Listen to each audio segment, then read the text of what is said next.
안녕하세요. 비탐TV입니다. 배당 실험실 이제 신규 편입 종목들을 계속 늘려가고 있는데요. 원래 이제 10개를 편입하고 있다가 중간에 매도하고 이제 5가지 줄었다가 이제 6개 현재 종목인데 나머지 4개 종목들도 빠르게 채워서 2024년도 배당 포트에서 수익률을 잘 낼 수 있도록 운영을 한번 해보도록 하겠습니다. 네, 현재 배당주 포트폴리오에는 6개 종목이 편입되어 있는데요. 지금 보시다시피 이제 리얼티 인컴, 오메가 헬스케어, 버라이즌, 골드만삭스 BDC, 스타벅스, 그리고 최근에 이제 편입한 인터파퓸즈까지 해서 6개 종목이 편입이 되어 있고요. 이제 4개 종목이 남았습니다. 그래서 오늘은 신규 편입 종목들을 좀 하나 더 추가를 하려고 합니다.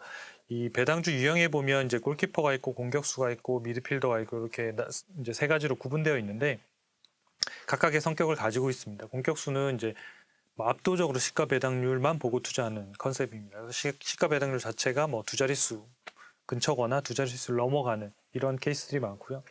그다음에 이제 골키퍼는 좀 안정적인 배당주, 뭐 우리나라로 따지면 뭐 SK텔레콤이나 뭐 KT나 뭐 유틸리티 관련된 기업들일 수 있겠죠. 그래서 한 5%, 4에서 5% 정도 꾸준히 안정적으로 좀 움직이는. 그러니까 주가의 변동은 크진 않지만 이제 그런 기업들로 이제 구성이 되고.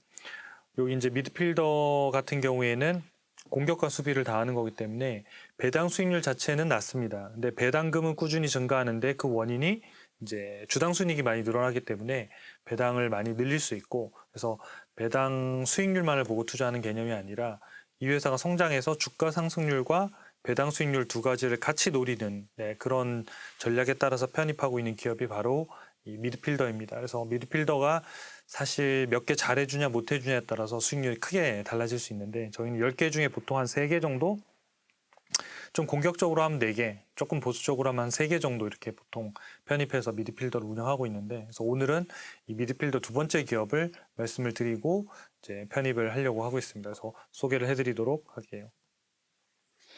네, 오늘 이제 저희가 편입하려고 하는 종목은 마켓 액세스 홀딩스입니다. 그래서 회사 이름에서 나오듯이 마켓 액세스니까 시장에 뭔가 액세스, 뭐 접근하는 뭐 이런 이제 회사라고 알 수 있겠죠. 심볼 티커는 MKTX고요. 여러분들 화면에 보시다시피 이런 이제 단말기 같은 거 보시면 이렇게 여기서 뭘 하는 거냐면 주로 이제 채권 시장을 그러니까 채권을 거래하는 플랫폼을 제공하는 거예요. 우리가 HTS라고 하면 주식을 거래하는 플랫폼이잖아요. 그러니까 마켓 액세스라고 하는 거는 채권을 거래하는 플랫폼을 제공하고 있는 회사예요. 그래서 주로 뭐 회사채라든지 또는 지방채라든지 이런 것들을 거래할 수 있는 전자채권 거래 플랫폼을 제공하고 있습니다. 그래서 이 회사의 실적은 사실은 전자채권 거래가 얼마나 많이 늘어나냐, 조금 더 압축하자 그러면 채권 시장이 얼마나 활성화되어 있고 잘 성장하고 있느냐에 따라 사실 실적이 많이 이제 좌우를 합니다. 왜냐하면 요 거래되는 대금에서 수수료를 받는 모델을 가지고 있기 때문에 채권 거래가 많이 늘어나면 늘어날수록 좋겠죠. 그러면 이제 채권 거래가 과연 얼마나 앞으로 늘어날 것이냐, 또는 지금은 어떤 상황이냐, 이런 것들이 이제 좀 중요하겠죠. 그래서 배당 미드필더 컨셉으로 들어갈 건데, 이제 아까 앞서 말씀드린 대로 우리는 배당률보다는 장기적인 주가 상승을 통해서 전체적인 수익률을 높이는, 배당도 받아가면서 뭐 이런 형태의 2가지를 같이 노리는 전략이 되겠습니다. 그래서 이 회사가 일단은 저희가 배당주를 편입하려고 하면 3가지 말씀을 드렸는데, 첫 번째, 이 회사의 배당이 되게 안정적이고 좀 괜찮은가라는 게 일단 첫 번째 필요하고, 2번째 질문은 이 배당을 지급하는 원천이 되는 게 이제 매출하고 이익이거든요. 그래서 매출하고 이익이 늘어나느냐, 이게 이제 중요하고, 마지막으로는 그러면 얼마에 사서 얼마에 팔 거냐, 이 3가지 전략을 짭니다. 그래서 그 흐름에 따라서 좀 설명을 드리려고 하는데요. 이 회사 같은 경우에는 이제 최근 10년 동안의 데이터를 좀 보면, 연간 데이터로 보면 이제 뭐 배당 수익률 1%가 가장 높았고, 배당 수익률이 높다는 건 주가가 좀 낮다는 얘기예요. 그 배당 수익률이 낮다는 얘기는 주가가 높기 때문에 배당 수익률이 낮을 수밖에 없는 거죠. 그래서 보면 2020년도에 배당 수익률이 0.4%로 가장 낮았는데, 이때가 아무래도 주가가 가장 높았다고 봐야 되겠죠. 그리고 작년에 2022년도가 가장 높았는데 이때 주가가 이제 뭐 거의 뭐 박살이 나 있었죠. 박살이 나 있었고, 이제 2023년도 말에 이제 조금 이제 회복되면서 좀 분위기를 타려고 하고 있어요. 그래서 이제 2024년도에 배당주로서는 상당히 좋은 타이밍이 될 수 있겠다. 그리고 장기적으로 이런 주당 배당금을 봐도 보면 매년 이렇게 꾸준히 올라가고 있죠. 그러니까 뭐냐면 이게 배당 수익이 낮다 하더라도 배당금 자체가 계속 올라가고 있어서 되게 좋은 배당주라고 할 수 있겠죠. 그러니까 주가가 같이 올라가니까 배당 수익률이 높지 않은 거지, 주가가 안 올라가면 배당 수익률도 계속 같이 올라갔을 거예요. 그래서 지금 전체 배당주 투자 매력도로 보면 5점 만점에 별점 5점 만점에 4점이니까 상당히 배당주로서는 투자 매력이 있다. 최근 9년 동안 연속으로 배당금을 계속 올라가고 있고, 배당 성향이 현재 42% 정도 되는데, 이 배당 성향이 42%이기 때문에 여전히 이익 대비해서 배당을 줄 수 있는 여력들은 충분히 가지고 있다. 이렇게 볼 수 있겠습니다. 이 회사의 올해 배당 내역까지 좀 포함을 해보면 올해 2023년도는 2.88달러를 줬어요. 2023년도도 실적이 아주 많이 늘지는 못했거든요. 그 전에 보면 2.64, 2.8, 2.88 해가지고 꾸준히 늘리고 있기 때문에 내년에도 아마 이 추세라고 한다면 한 2.9달러는 넘어가는 배당금을 충분히 줄 수 있을 것 같아요. 그래서 그러한 관점에서 현재 배당 수익률이 어떻게 되는지를 좀 찾아보도록 하겠습니다.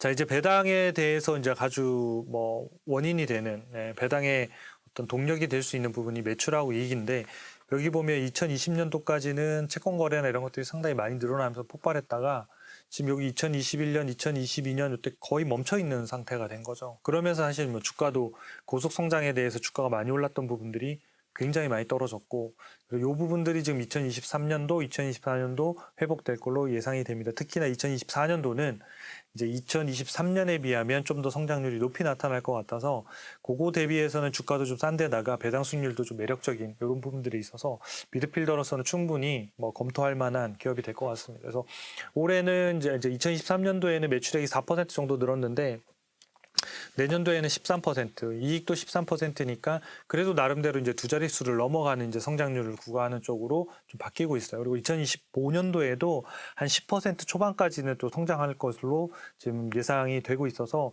한 2년 연속 10% 이상 성장이 가능하기 때문에 충분히 좀 그런 거에 비하면 밸류나 배당이나 이런 것들이 좀 매력적인 구간에 들어와 있지 않나 이렇게 생각하고 있습니다.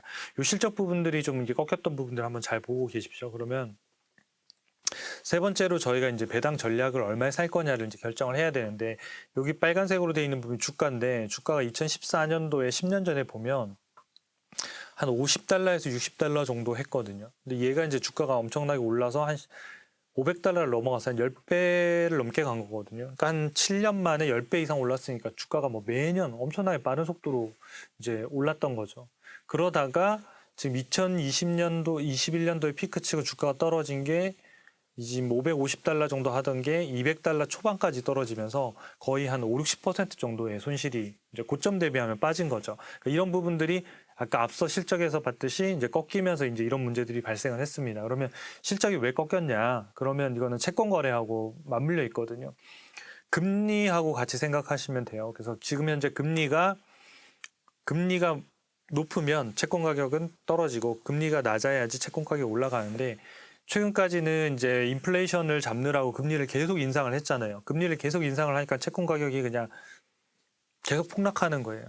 그러니까 이제 수익도 안 나고 하니까 채권 거래 자체가 잘 안 되는 거예요. 그리고 채권에 대해서 그 금리 자체도 높게 발행을 하니까 어떻게 됩니까? 금리가 높은 상태에서 인수를 하거나 또는 이렇게 해줘야 되는데 그런 데들이 많이 나타나지 않고, 그다음에 또 위험한 기업들도 많이 생기다 보니까 이런 데들이 거래가 잘 안 되는 거죠. 그래서 거래나 이런 것들이 조금 더 정체되면서 성장하지 못하면서 과거에 성장률을 많이 줬던 이 부분에 대한 이제 주가 프리미엄이 많이 사라진 거죠. 근데 지금은 이제 2024년도에 두 자릿수 초반, 2025년도에도 두 자릿수 초반 정도의 성장을 할 수 있어서 이 정도까지의 가파른 상승은 아니다 하더라도 충분히 그동안에 한 1, 2년 동안의 부진을 벗어날 수 있는 충분히 좋은 시점은 됐다고 생각이 됩니다. 그래서 10년 동안의 데이터를 좀 살펴보면 10년 평균 배당률이 0.7, 그다음에 10년 최고가 1.3, 최저가 0.4. 이 안에서 움직인다는 거거든요, 주가가. 그래서 이 평균 전체를 제가 이제 보여드리는 건데, 이 파란색이 이제 시가 배당률이거든요. 그러니까 시가 배당률이 이때가 이제 1% 넘어갔을 때가 가장 좋았던 시기. 시가 배당률이 떨어진다는 얘기는 주가가 올라간다는 이런 얘기거든요. 저희는 이걸 노리는 거거든요. 시가 배당률 자체를 지금 노리고 있는 게 아니라 시가 배당률이 떨어진다는 얘기는 주가가 이렇게 오른다는 얘기가 되기 때문에 두 가지를 같이 보고 아까 실적을 위주로 봤던 거거든요. 그 다음에 이때는 이제 주가가 높을 때는 배당 수익률이 가장 낮았고, 그 다음에 이제 2022년도에 이때 한번, 그리고 지금 최근에 한 달 전에 최고 수익률, 배당 수익률로는 가장 높은 예상되는 수익률까지 갔어요. 그래서 이제 주가는 대신 이제 많이 떨어져 있었는데, 뭐 어떻게 보면 이게 쌍바닥이라고도 할 수 있겠네요. 여기 두 개가 이제 바닥을 쳤는데 지금 이제 올라와 있는 상태인데, 이 부분이 이제 과거에는 이제 배당 수익률이 1%를 넘어갔다 하더라도 이제 실적이나 이런 부분들에 대한 이제 확신이 없었다고 한다면, 이제는 2024년, 2025년이 두 자릿수 정도는 성장할 수 있는 부분이 되어서 충분히 바닥을 다질 수 있는 그런 이제 시기는 좀 된 것 같습니다. 그래서 예상 배당금을 좀 살펴보면 이제 2024년도 2.96달러 정도 지급을 할 걸로 예상이 되고요. 그래서 이제 2023년 12월 26일 종가 기준으로 보면 291달러예요. 이걸 나눠보면 예상 배당률이 한 1% 조금 넘어가는 수준이에요. 그래서 우리는 이제 매수를 언제 하려고 하냐면 1%에서 1.3% 정도 수익률이 나오는, 요걸 역산해서 계산해 보면 대략 뭐 아주 바닥은 227달러, 그 다음에 이제 위에 이제 매수할 수 있는 상단 가격은 296달러, 요 사이가 배당주로서는 상당히 미드필더로 노려볼 수 있는 좋은 가격대인 것 같고요. 매도하는 시점은 어디냐면 요 평균이 넘어가는 0.074, 그러니까 0.74%에서 0.5% 정도 넘어가는, 그래서 한 400달러를 넘어가면, 좀 정리하면 조금은 이제 뭐 느슨하게 보는 분들은 한 300달러 이하에서 사서 400달러를 넘어가면 판다, 이렇게 보시면 되고, 내가 조금 더 넓게 보겠다는 분들은 한 200, 더 이하에서 사서 한 500달러가 넘어가는 구간까지도 볼 수 있다. 그래서 그 구간에 넘어가면 되면 그때부터는 뭐 차트나 이런 뭐 수급이나 이런 것 좀 살펴보셔가지고 추세가 꺾이나 그러면 그 정도면 충분히 뭐 이제 확정해서, 그동안 수익률이 많이 났으니까 굳이 뭐 한 10%를 더 벌자고 뭐 보유할 필요는 없다고 생각합니다. 그래서 그런 전략을 통해서 매매를 하시면 좋을 것 같습니다. 그래서 우리는 여기 포트에다 편입을 하도록 하고요. 차트에다 좀 표시를 해드렸는데, 노란색으로 영역으로 표시되어 있는 부분이 아까 이제 앞서 말씀드린 227달러에서 296달러 사이예요. 그래서 이 사이 때가 가장 좋고, 이때가 이제 바닥을 한번 확인했고, 고전에도 이제 한번 바닥을 확인하고 올라가고 있는 이런 상태입니다. 그래서 아마 조정을 좀 받을 것 같은데, 한 270에서 300달러 이 사이에서 매수하시면 충분히 뭐 좋은 편입 배당주 포트폴리오 중에 하나로는 되게 좋지 않을까, 이렇게 생각이 듭니다. 그리고 매도하는 가격은 이때 400에서 넘어가면 그때 이제 판단을 하도록 하겠습니다. 그래서 여러분들이 저희가 한 종목 한다고 해서 이 배당주를 전체 뭐 포트에서 다 사시면 안 되고, 저희가 아까 10개나 이렇게 꾸리는 이유가 이게 미드필더가 성공할 수도 있는데 실패하면 가장 손실을 많이 볼 수 있는 게 미드필더예요. 다른 종목들은 뭐 공격수나 수비수, 골키퍼가 그렇게 큰 손실을 볼 가능성은 높지는 않거든요. 그래서 미드필더가 맞추면 수익률이 되게 많이 날 거고, 못 맞추면 안 날 거기 때문에 이게 전체적으로 아우러서 가지고 계셔야지, 나는 미드필더만 할 거야 그러면 미드필더 맞을 때는 수익률이 많이 나지만 그렇지 않았을 때는 손실을 또 볼 수 있기 때문에, 여러분들이 배당주 포트를 전체적으로 꾸리는데 이 내용들을 전체적으로 보셔가지고 판단하시면 좋으실 것 같아요. 그리고 영상 댓글 하단에 저희가 포트폴리오 전체 편입되는 내용들 시트를 공개해서 링크를 제공하고 있습니다. 그래서 링크 보시면 저희가 어떤 종목들 언제 편입했고 언제 팔 예정이고 매도 예정까지 다 정리한 표로 제공합니다. 그리고 이제 일별로 그러니까 20분 지연으로 해서 시세가 계속 업데이트되면 수익률도 다 자동으로 업데이트 되게 돼 있으니까 여러분들이 좋은 배당 포트폴리오 꾸리시는데 많이 활용하시면 좋을 것 같습니다. 네, 이것으로 마켓 액세스 홀딩스에 대한 배당주 포트폴리오 리뷰를 마치도록 하겠습니다. 시청해 주셔서 감사합니다.